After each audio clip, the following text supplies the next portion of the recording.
Hello, welcome to all of you in this series।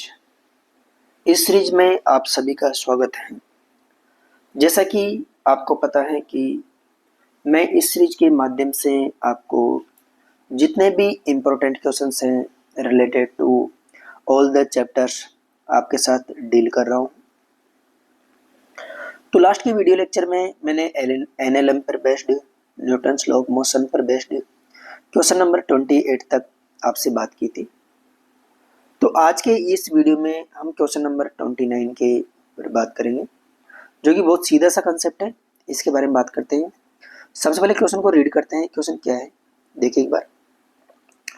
A uniform rod of A B of weight W, ये uniform rod है A B जिसका weight है W, is suspended horizontally in vertical plane by two light string PA and QB as shown in figure. ये rod PA string and QB string के द्वारा suspended की गई है। G is the centre of gravity of the rod, जो G है उस rod का सेंटर ऑफ ग्रेविटी है। If PA and PB max an angle 30 degree 60 degree respectively with vertical, PA 30 degree का एंगल बनाता है एंड QB 60 डिग्री का angle बनाती है वर्टिकल के साथ। तो find the ratio of AG and BG। AG and BG क्या है, यहां से लेकर यहां तक की जो लेंथ है ये वाली, इसका रेशियो एंड इसका रेशियो मुझे फाइंड आउट करना है। ठीक है, आइए सॉल्यूशन करते हैं। क्या है, बहुत सिंपल सा क्वेश्चन है जो कि बहुत इजी सा है। ध्यान से देखना एक बार। क्या दे रखा है, सपोज करते हैं AG जो यहां से लेकर यहां तक की जो रोड की लेंथ है इसको L1 ले लेते हैं एंड यहां से लेकर यहां तक की जो रोड की लेंथ है वो L2 ले लेते हैं। मेरे से क्वेश्चन में पूछा गया है L1 upon L2 which is equal to AG upon BG के बराबर होगा, ये पूछा गया था। ठीक है, तो आइए सॉल्यूशन करते हैं। वही टेंशन को बैलेंस करते हैं, फोर्स को बैलेंस करते हैं, क्या है क्या नहीं है। एक बार इसको यहाँ पर इसका फ्री बॉडी डायग्राम बनाते हैं रोड का। देखिए एक बार, देखिए बहुत सिंपल सा क्वेश्चन है, इसके अंदर कुछ ही नहीं। बात करते हैं। देखो इस स्ट्रिंग के अंदर टेंशन आएगी T1 मान लेते हैं एंड इस स्ट्रिंग के अंदर टेंशन आएगी T2 मान लेते हैं। इसका फ्री बॉडी डायग्राम बनाते हैं। ध्यान से देखना एक बार। ये वाला एंगल 60 होगा एंड ये वाला एंगल 30 डिग्री होगा। ठीक है, तो फोर्स को बैलेंस करते हैं। रोड का फ्री बॉडी डायग्राम बनाऊंगा, तो ध्यान से देखना एक बार। ये रोड है मेरे पास ऐसे कैसे। ठीक है, तो देखिए एक बार इधर, ये वाला जो स्ट्रिंग है ये हॉरिजॉन्टल से 60 डिग्री का एंगल बना रही है। ये वाला एंड है स्ट्रिंग का, ये हॉरिजॉन्टल से 30 डिग्री का एंगल बना रहा है। इसमें टेंशन T1 ली थी एंड इसमें टेंशन T2 है। ठीक है, एंड ये G है सेंटर ऑफ ग्रेविटी और इसका वेट डाउनवर्ड डायरेक्शन में W लग रहा है। ठीक है, तो फोर्स का कंपोनेंट्स लेते हैं 60 डिग्री। इस T1 का ये वाला कंपोनेंट्स कितना आएगा, T1 cos 60। ठीक है, इस T2 का ये वाला कंपोनेंट्स आएगा T2 cos 60। ठीक है, वर्टिकल कंपोनेंट्स की बात करना चाहूँ तो ये कितना हो जाएगा, T1 sin 60, ये हो जाएगा T2 sin 30। ठीक है, ये सेंटर ऑफ ग्रेविटी है। तो सबसे पहले तो हॉरिजॉन्टल डायरेक्शन में फोर्स को बैलेंस करते हैं। इस वाली डायरेक्शन में ये दोनों फोर्स और ये दोनों फोर्स इक्वल रहेंगे। तो T1 cos 60 is equal to T2 cos 30 cos 30 degree. तो T1 cos 60 T1 बाई 2 हो जाएगा। T2 cos 30 √3/2 इंटू T2 हो जाएगा। इससे कैंसिल आउट हो जाएगा। T1 is equal to √3 T2 के इक्वल हो जाएगा। ठीक है, एक रिलेशन ये आ गया। अब देखिए एक बार, मुझे क्या निकालना है, ये लेंथ है L1 और ये लेंथ है L2। अब मुझे क्या निकालना है, L1 अपॉन L2 का रेशियो निकालना है। तो ध्यान से देखिए एक बार, यदि ये रोड रोटेट नहीं कर रही है और इक्विलिब्रियम कंडीशन में है, तो जितना इस सेंटर ऑफ ग्रेविटी का अबाउट टॉर्क देख लेता हूं मैं, तो torque of each force about G. तो देखिए एक बार, इस W इसके वेट का टॉर्क तो जीरो हो जाएगा, क्यों, क्योंकि यहाँ से गुजर रहा है, ये वास्ते इसके वेट का टॉर्क तो जीरो जाएगा, क्योंकि point of application of force जिसके अबाउट टॉर्क निकल रहे हैं वहां से निकल रहा है। तो जितना टॉर्क इस T1 साइन 60 का आएगा, अपोजिट डायरेक्शन में टॉर्क T2 cos 30 का भी आना चाहिए। इसको सिंप्लीफाई करते हैं तो T1 √3/2 एंड ये हो जाएगा T2/2 के बराबर।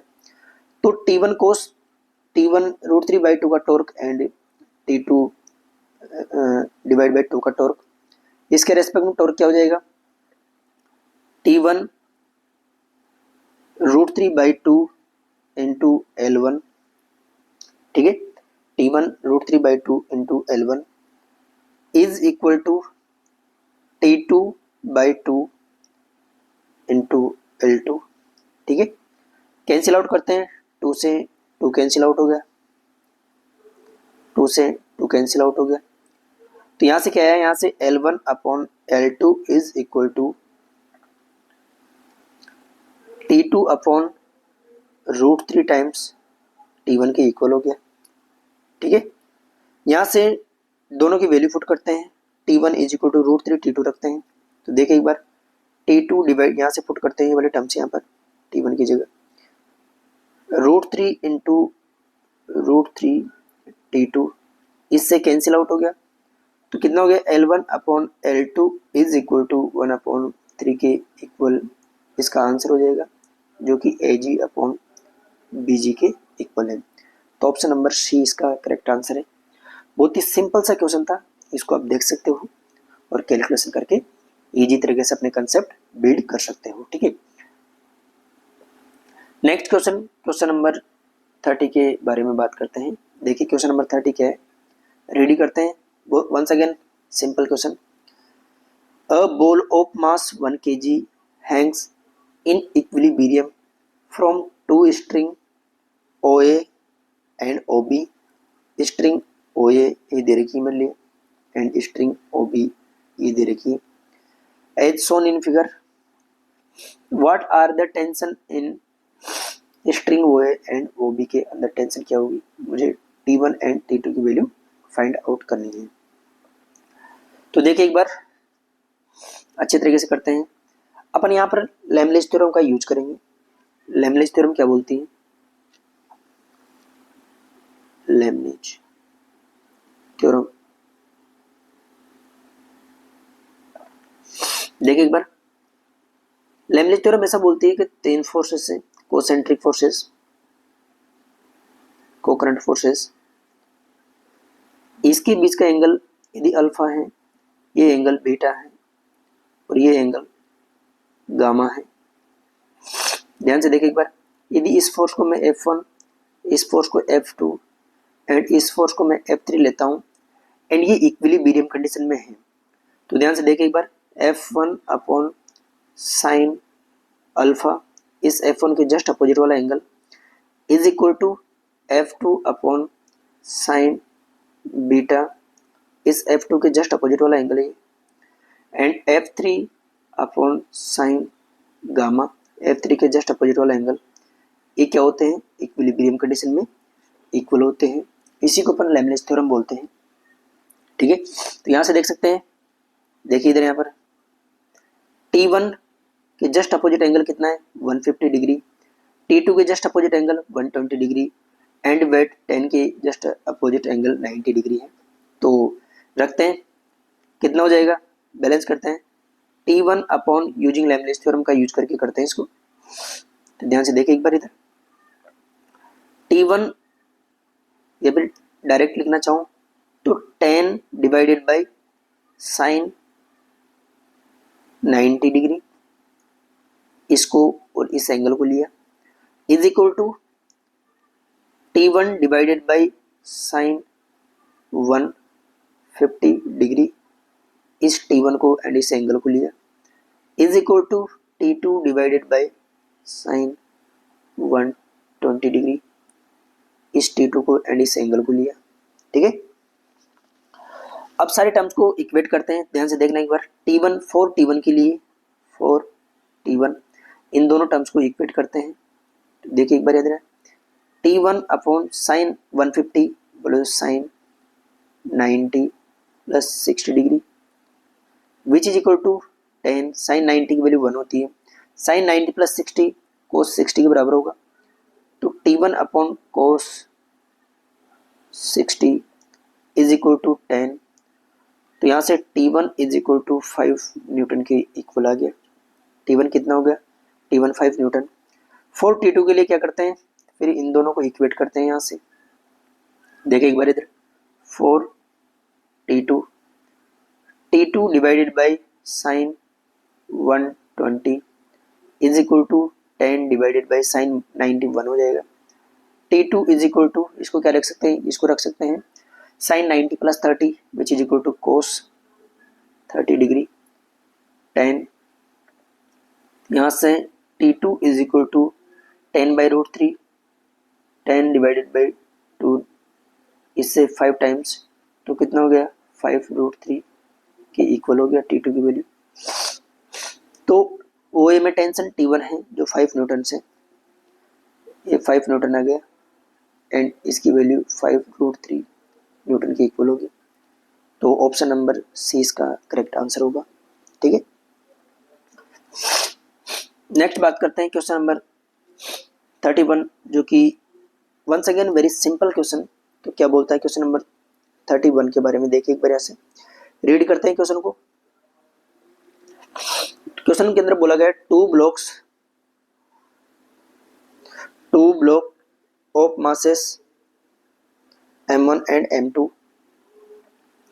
2 blocks of masses 4 kg and 2 kg are placed side by side on a smooth horizontal surface as shown in the figure. A horizontal force of 20 Newton is applied on 4 kg block. इस 4 kg block पर 20 Newton का force apply किया जाता है। Find the acceleration of each block and normal reaction between two blocks, दोनों blocks के बीच में normal reaction क्या रहा होगा उसकी वैल्यू फाइंड आउट करनी है। तो आइए सॉल्यूशन करते हैं। सॉल्यूशन देखिए एक बार। सबसे पहले मैंने इस ब्लॉक के ऊपर फोर्स अप्लाई किया, मान के चलते हैं कि दोनों ब्लॉक एक साथ एक्सेलरेशन से मूव कर रहे हैं, एक्सेलरेशन से, तो F net is equal to total mass into acceleration. F कितना लग रहा है, हॉरिजॉन्टल 20 लग रहा है, टोटल मास कितना हो गया 4 plus 2 which is equal to 6 into A, तो A इज इक्वल टू कितना हो गया 20 divided by 6 which is equal to 10 divided by 3 metre पर सेकेंड स्क्वायर से दोनों ब्लॉक मूव करेंगे, दोनों का एक्सेलरेशन सेम रहेगा, तो फर्स्ट का आंसर आ गया। सेकंड के बारे में बात करना चाहूँ, सेकंड क्वेश्चन के बारे में, तो ध्यान से देखिए एक बार। ये ब्लॉक है 4 kg का एंड ये ब्लॉक है 2 kg का। ठीक है, मैंने इसके ऊपर 20 न्यूटन का फोर्स लगाया, तो न्यूटन के थर्ड नियम से इस ब्लॉक ने आगे 2 kg के ब्लॉक ने इस पर फोर्स लगाया होगा, इस वाली डायरेक्शन में नॉर्मल, इसने इस पर लगाया होगा नॉर्मल एंड, और इसका एक्सेलरेशन कितना है 10/3 मीटर पर सेकेंड एंड इसका भी एक्सेलरेशन कितना है 10/3 मीटर पर सेकेंड स्क्वायर। तो किसी के ऊपर भी लगाकर अपन यहाँ से इसका सॉल्यूशन कर सकते हैं। एन की वैल्यू निकालनी है, कॉन्टैक्ट फोर्स निकालना है एन। तो मैं यदि 4 kg से करता हूँ तो 4 kg पर कौन कौन सा फोर्स लग रहा है, इस वाले डायरेक्शन से 20 न्यूटन लग रहा है, इस वाले डायरेक्शन से एन लग रहा है, तो वही net force is equal to mass into acceleration. Net force कितना हो गया 20 minus N is equal to mass कितना है 4 इंटू एक्सेलरेशन कितना है 10/3 3, ठीक है। यहाँ से n की वैल्यू कितने की 20 minus 40/3 is equal to n, n हो गया 20/3 न्यूटन्स के इक्वल n नॉर्मल हो गया, कॉन्टैक्ट फोर्स हो गया हम लोग दोनों के बीच में लगने वाला। इससे निकालेंगे तभी वही आंसर आएगा इस वाले ब्लॉक से। देखिए एक बार इस वाले ब्लॉक पे सिर्फ नॉर्मल लग रहा है, जो कितना हो जाएगा इसका मास इंटू एक्सेलरेशन 20/3, तो एन इज इक्वल कितना हो गया 20/3 न्यूटन्स के इक्वल हो जाएगा। तो यहाँ से भी दोनों के बीच में कॉन्टैक्ट फोर्स इतना ही आएगा। तो ये क्वेश्चन नंबर सेकंड का आंसर हो गया, क्वेश्चन नंबर फर्स्ट का आंसर हो गया, ठीक है। इस टाइप से अपन इस क्वेश्चन को डील करेंगे। नेक्स्ट वीडियो में बात करते हैं क्वेश्चन नंबर 32 के बारे में, जो कि बहुत ही सिंपल सा क्वेश्चन एंड बहुत ही इजी सा क्वेश्चन है। फिर क्वेश्चन नंबर 33 के बारे में बात करेंगे, ठीक है। Okay, bye bye, take care.